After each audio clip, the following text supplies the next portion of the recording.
Alright, question for you guys. Are you old enough to remember when DLC was called expansion packs?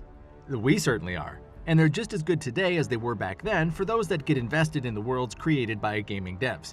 But what if a game is forgotten before its DLC comes out? Well, to answer that, in today's essay, we're going to explore, will Outriders Worldslayer tempt you back to the world of Outriders?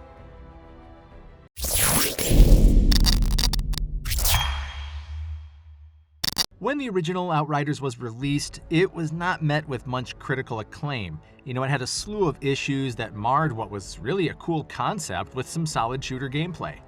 Over time, many of those issues have been ironed out, and Outriders is a much better game now than it was upon release.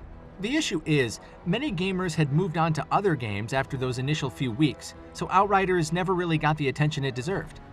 Now, over a year later, People Can Fly have released Outriders Worldslayer. This expansion to the original Outriders experience adds an entirely new campaign, a new threat, and a slew of upgrades and new features. Outriders Worldslayer picks up where the last game left off. In the endgame of the first campaign, the goal was to gain control of a series of drop pods through challenging expeditions. Claiming these drop pods served to strengthen the humans' grasp on the planet of Enoch, which was something that the Anomaly did not appreciate. This mysterious antagonist would constantly evolve everything on Enoch in an attempt to overpower and destroy the invading Outriders. But those attempts were thwarted at just about every turn due to the strength and resolve of the Outriders. In the new Worldslayer campaign, the Anomaly has entered desperation mode and frozen the entire surface of Enoch in a last-ditch attempt to destroy the Outriders. Blizzards and frost storms whip the planet into an icy hellscape, threatening not just the Anomaly's enemies, but every living thing on Enoch. It's now up to the Outriders to find a way to stop the climate crisis at the farthest corners of Enoch. During that mission, a new, even more powerful threat will rise in the form of Ereshkigal.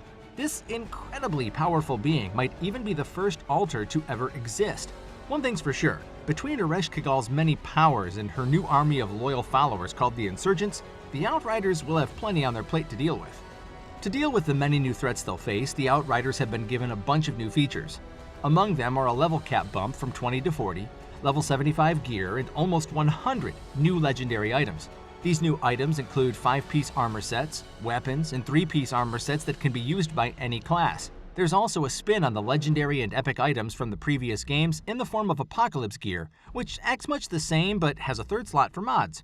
The new packs and ascension systems add extra depth to the game, even for those who played through the original campaign's endgame.